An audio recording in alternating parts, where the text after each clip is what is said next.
فيديو النهارده فيديو مختلف تمامًا عن كل فيديو بانزّله، وأخيرًا الفرحة المنتظرة يا جماعة، أحلى رُكن في مطبخي كِمِل ونزّلته عشان أفرح معاكم ويعني نفرح كده مع بعض ونفرّح بعض، فإزيكم عاملين إيه؟ يا رب تكونوا بخير ودايمًا مبسوطين وفرحانين، كل سنة وأنتم طيبين، عيد سعيد عليكم يا رب، وحشتوني.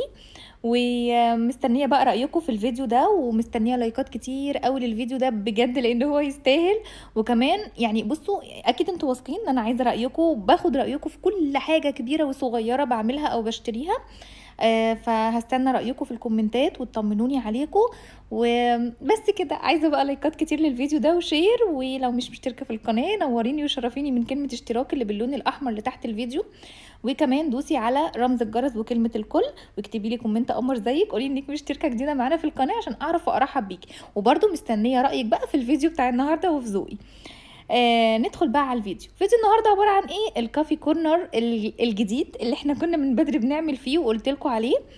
بُصّوا بقى، الفيديو ده اتصوّر على فترات كتيرة أوي، أول حاجة الجزء ده من بدري جدًا، ده الcoffee corner القديم، كنت عملته معاكم برضه، كان الرفين دول كنت جايباهم من IKEA، بس بُصّوا يا جماعة هُم فيهم مشكلة، ما كانوش بيكفّوا أي حاجة، صغنطوطين أوي، وكنت حاسة إني مهدّرة الحيطة والمكان على الفاضي ومش مكفّيين مجّات ولا أي حاجة، يا دوب كنت حاطة فيهم علب صغنطوطة كده، فلأ، رُحت شِلتهم واشتريت إيه، ال6 أرفف دول 3 كبار و3 صغيّرين، اشتريتهم من جروب أونلاين.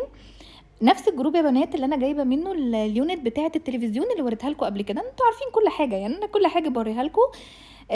عايزة أقول لكم أهُم بعد ما ركبوا، طبعًا أنا كده باشيل لكم بُصّوا يعني وقت طويل، أنا عايزة أقول لكم جوزي بجد خد وقت طويل جدًا، جدًا عشان يركّبهم، بُصّوا شايفين المنظر عامل إزاي؟ ده طبعًا مكان التخريم بتاع الشنيور، فبأمانة من خلال الفيديو أنا حابة أشكره بجد، لإنه تعب عقبال ما عمل لي الأرفف دي، وإحنا بقى بنلملم الدنيا كده هاحكي لكم، بُصّوا يعني كان يوم عالمي اليوم ده. الأرفف دي مشكلتها في التركيب، ليه؟ عشان هُم 6 واسمهم رف corner زي ما أنتم شايفين، هُم 2 يعني كل 2 بيتجمعوا مع بعض بيعملوا رف واحد corner، تمام؟ فلازم لمّا تيجوا تركبوا الرف العريض في سِوَى الرف الصغنن، عشان لو واحد طالع وواحد نازل حتى لو 2 سنتي بيفرق والcorner مش بيكمل، فبصراحة هو تعب جدًا، جدًا، جدًا في الأرفف دي عشان يركبها. المهم ركبوا بقى ال3 وابتديت كده إن أنا أنضّف من تحتهم ونضّفت الدنيا، لإن الشنيور مع السيراميك بيبقى دمار بصراحة. وقُلت له: "بُص بقى أنا عايزة نور، لإن أنا حاسة إن المنطقة دي مش منوّرة، حتى في الأرفف القديمة في كافيه كورنر القديم ما كانش فيها نور." ففضل يفكّر لها يعني لحد ما عمل لي الLED ده. بصراحة مبسوطة بيه جدًا، جدًا، يعني عارفين المكان لمّا يكون مضلِّم وتحطّوا له برضه LED بيبقى شكله حلو أوي. تعالوا بقى شوفوا نيمو واللي نيمو كانت فيه يا جماعة، كل حاجة على رف المطبخ التاني، المجّات بقى والكوسترات وكل حاجة، خدتهم بقى غسلتهم ونضّفتهم وابتديت أطلّع كل مَج أنا باحب أشرب فيه في المكان ده، وضبّطتهم، وتعالوا بقى نرصهم مع بعض ونرغي كده واحكي لكم كل حاجة بالتفصيل.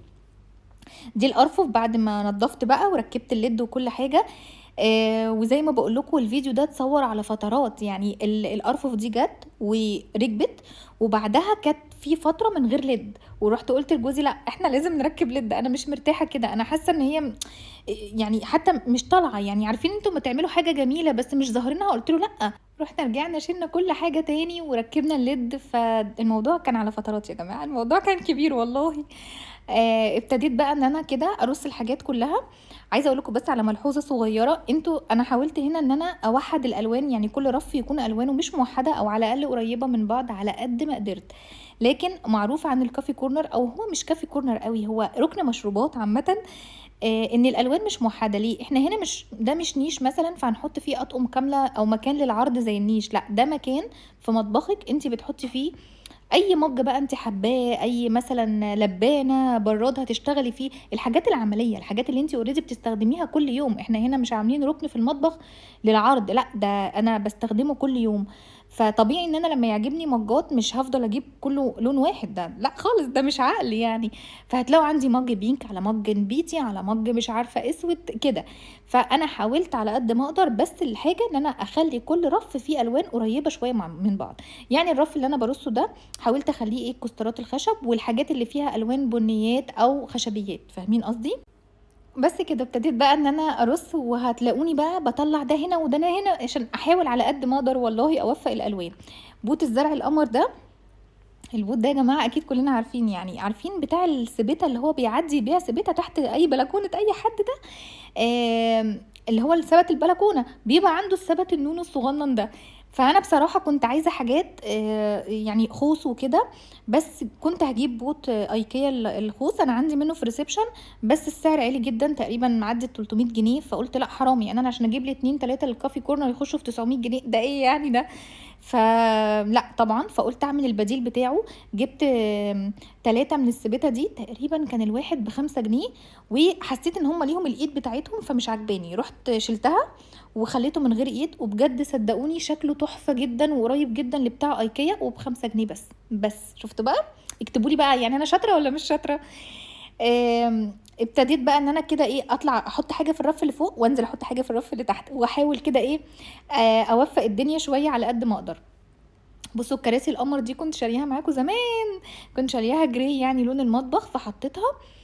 وهنا قلت هعمل الرف اللي في النص ده الحاجات اللي هي فيها ابيضات كتير. والبراد اللي في النص ده براد بايركس بيتحط على النار، وكنت جايباه حراري، كنت جايباه من العتبة، من اللي هو المكان اللي كان بيبيع الصيني الفرداني، وصورته لكم قبل كده، وبجد كان تقريبا ب65 جنيه. بس كان حلو قوي قوي، وجربته على فكرة على النار وحلو جدا. وهنا بقى ابتديت احط المجات اللي هي البيضه دي، دول كانوا طقم على بعضه يعني. بصوا على قد ما بقدر والله كنت بحاول اوفق الالوان. دول ايه؟ دول قطعتين بورسلين، انا بوريكم ان انا بحطهم هنا عشان هم البنوتات قاعدين ماسكين طبق فيه اكل، فحسيت ان هو بصوا اهو. عارفين بقى اللي هو طبق فيه اكل واحنا في مطبخ وكافي كورنر، فلا يعني الموضوع ملائم للمود اللي احنا فيه. لكن انا في العادي ما بقتش احط بورسلينات خالص في الشقه ولا في النيش بصراحة. يعني أنا بحب قوي أفرش النيش، وبفرش النيش يعني بتاع العرايس قرايبي وكده يعني. بحب أنا، دي هواية عندي. فخلاص ما بقيتش أحط بورسلين، وبقيت أحب قوي إن أنا لازم طبعا في النيش كل رف يتوحد الألوان بتاعته، ويفضل طبعا، ودي نصيحة أنا بديها لكم كده من خلال الفيديو، العرايس لما يجوا يجهزوا هاتي ألوان الكاسات يعني إيه شبه موحدة أو قريبة لبعض، عشان تحسي إن النيش بتاعك هادي ومريح للعين. بلاش نجيب طقم كاسات ازرق مع طقم كاسات احمر مع طقم كاسات، لا مش بتبقى حلوه. فالنيش حاجه والركن المشروبات ده حاجه تاني خالص. بصوا هنا جبت البوت التاني اللي انا عاملاه القمر ده، وجبت ده شلال زرع كنت شارياه من درب البرابره، ومش فاكره صدقوني سعره، غالبا كان 35 45 حاجه كده. وهنا تحت بقى ابتديت ان انا كمان حتى الاطباق بتاعه الفناجين حطيتها، والطبق اللي هو الطبق ده بتاع ايكيا الابيض اللي على جنب ده برضو حطيته، عشان بقى واحنا هنعمل مشروب فناخد الطبق نحط فيه حاجه حلوه. يعني بصوا انا حبيت ان انا اللي يجي عندي في الكورنر ده هيدخل يعمل مشروب كل حاجه هيلاقيها، معالق فناجين برادات كل حاجه، هيلاقوا كاتل القهوه كاتل الشاي يعني.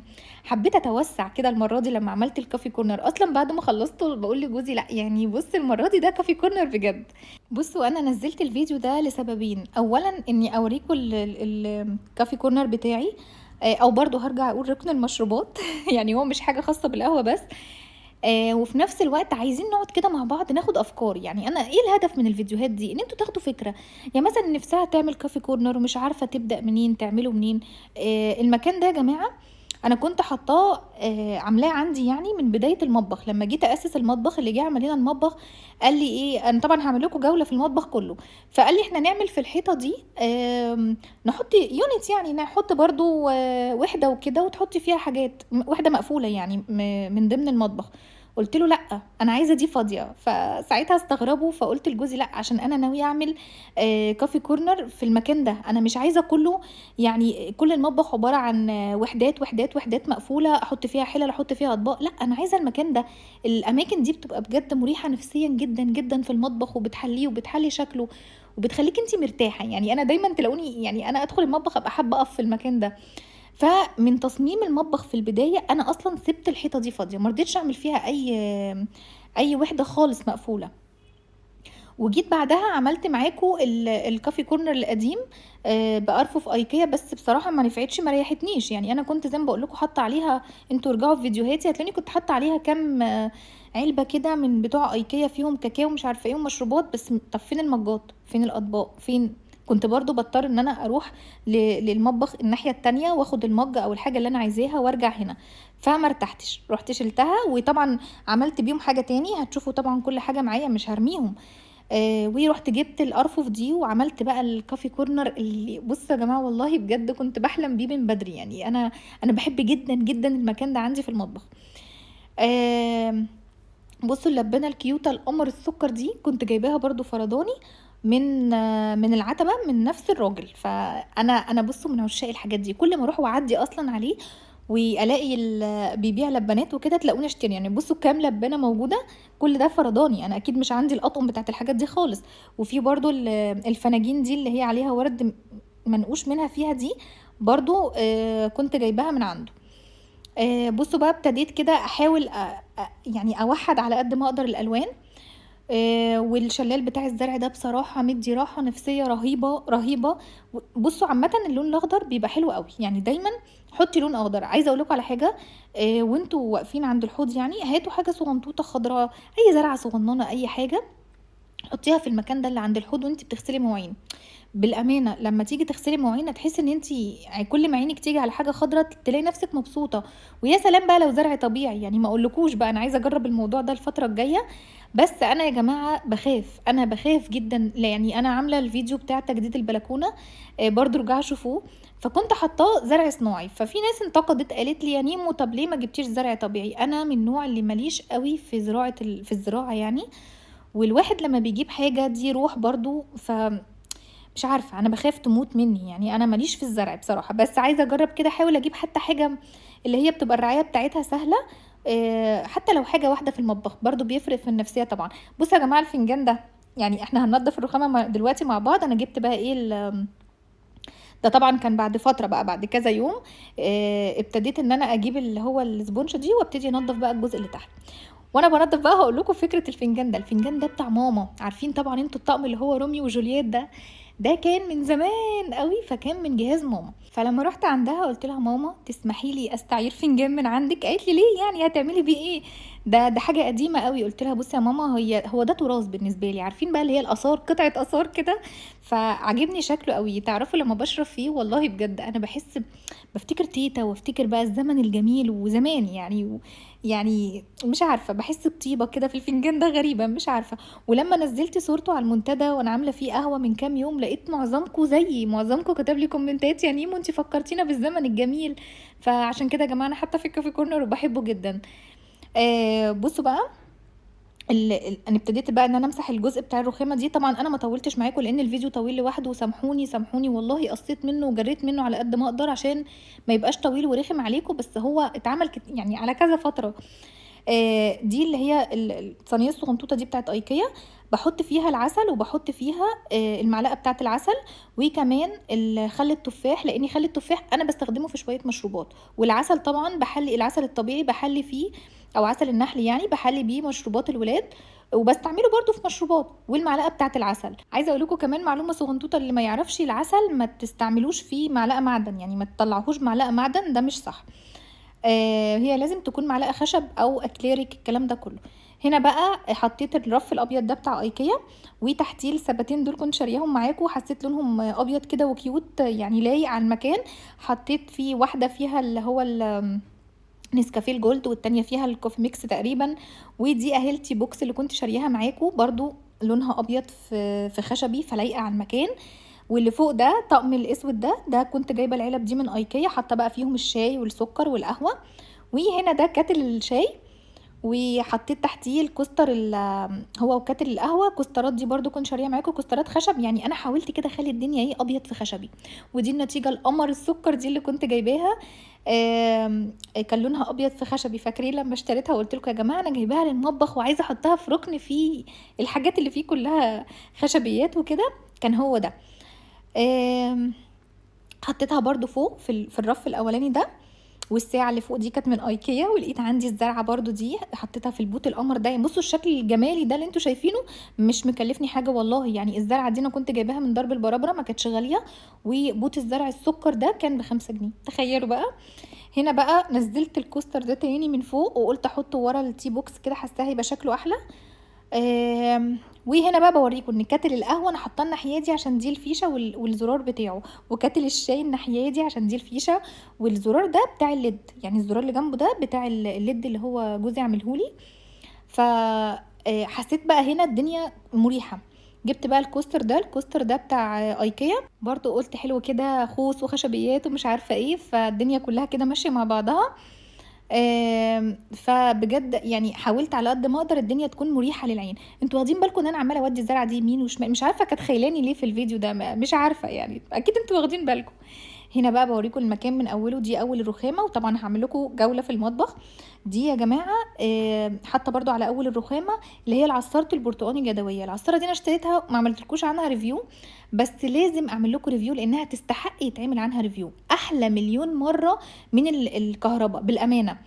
بعد كده المساحه دي بوريكم فاضيه، بعمل عليها بقى مشروبات او اي حاجه، وفوقيها اصلا الشباك اللي هو بيبص على الريسبشن.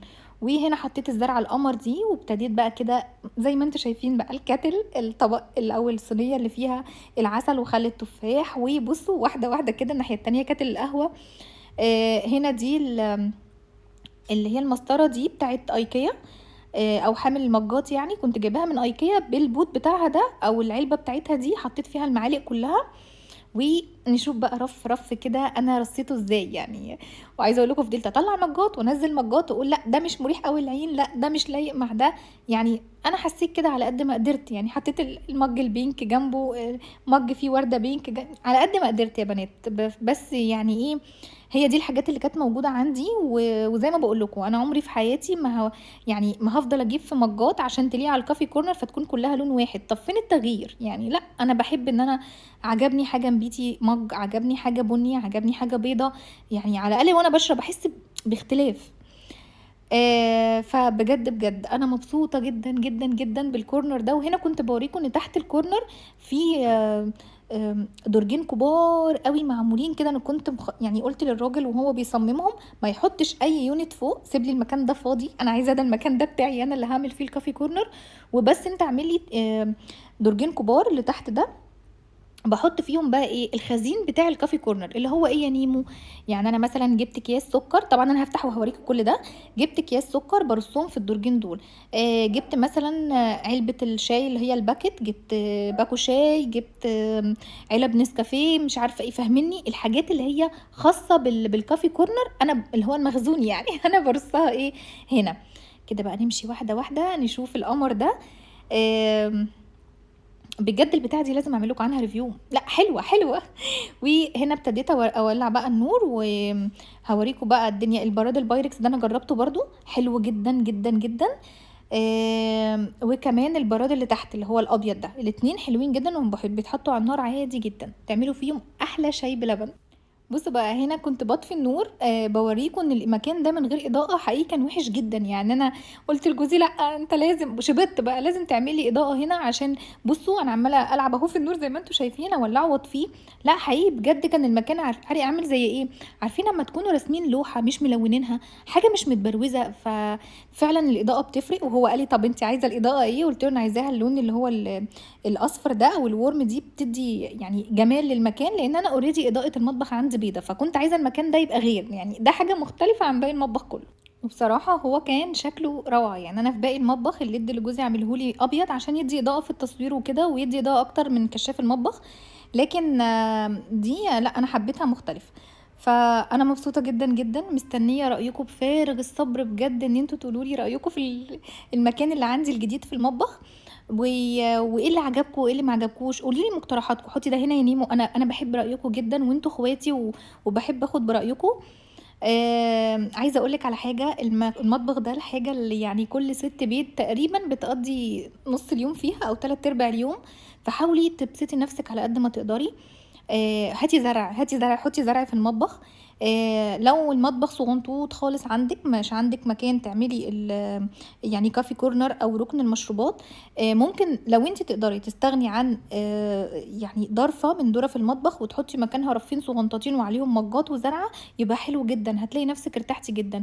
ما تقدريش، في أي مكان صغنّن عندِك حتى لو في كمان أرفف صغنطوطة بلاستيك بتتباع، في وحدات بلاستيك، يعني حاولي على قد ما تقدري و وي بالإمكانيات اللي عندِك وبأقل حاجة تبسطي نفسِك. أنا قُلت لكم زرعة بسيطة هتحسي إن أنتِ مغيّرة الmood.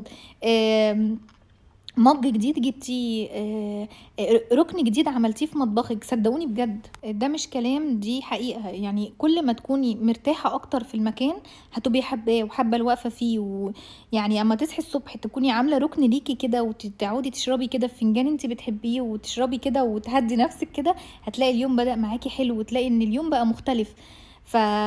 جددوا وحاولوا على قد ما تقدروا الإمكانيات اللي معاكم جددوا بيها. مفرش جديد على الترابيزة هيبسطنا على فكرة، فازة صغنونة هتبسطنا، حاجة خضرا كده زي الزرع القمر ده هتبسطنا.